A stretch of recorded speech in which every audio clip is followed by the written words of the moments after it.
After everyone was done saying their goodbyes, most of them started heading back towards the one light source. They didn't want to go too far into the dark.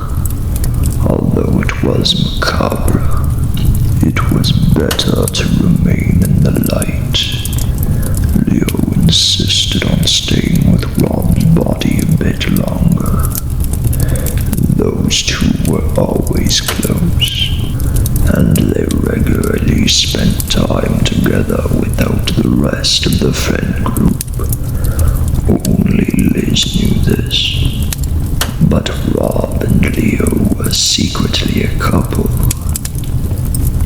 Leo was planning on making it official. Once Rob felt ready to be open about his sexuality, he mourned the fact that he would never get the chance and cried over the corpse of his secret lover. The traitor had to be quick, for they knew that once the others had noticed George was missing, everyone would be on their guard, and there would be no more easy targets. They would instead remain in pairs and groups. But the traitor was prepared for this to happen. The killings had to continue. They hid in the darkness again, and as he buried his head in the chest of his lost love, feeling completely broken and numb, they took advantage of his vulnerability and gagged him before putting a sack over his head while dragging him off swiftly into the shadows. Out of sight, they tied him up and left him for dead, with a heavy heart and tears streaming down his face. He was gone before too long. Time works differently here, and the darkness drains the life out of its victims. He did not know the secrets of how to safely walk in the shadows, so he was doomed from the moment he was kidnapped. His worst fear was realized, but just like George, his dead body remained undiscovered. 6 friends remained, and the first group of 4 was gone. Everything is nice.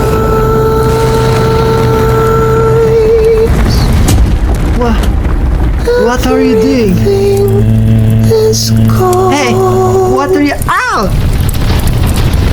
Everything is peaceful until you're Ow! Ah!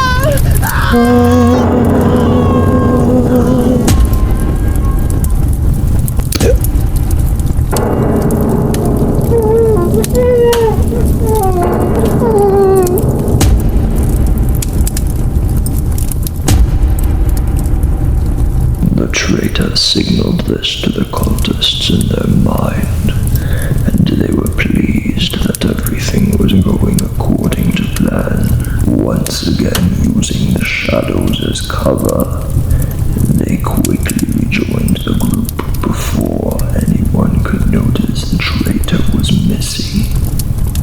Where's George? He was just here. Where's Leo? He stayed behind a bit longer with Rob. They didn't just wander off, did they? No way. If you ask me, Sam is the one behind this. Me?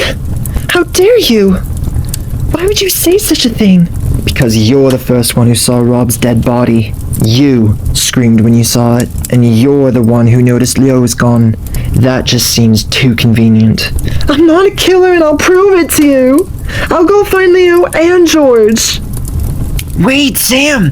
Steve didn't mean it! He's just scared and lashing out! Come back! You don't have to do this! But it was too late.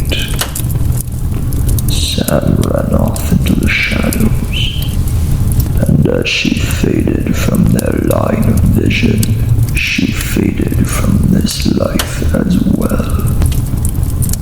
5 friends remained, but the fates of 3 were unknown to them.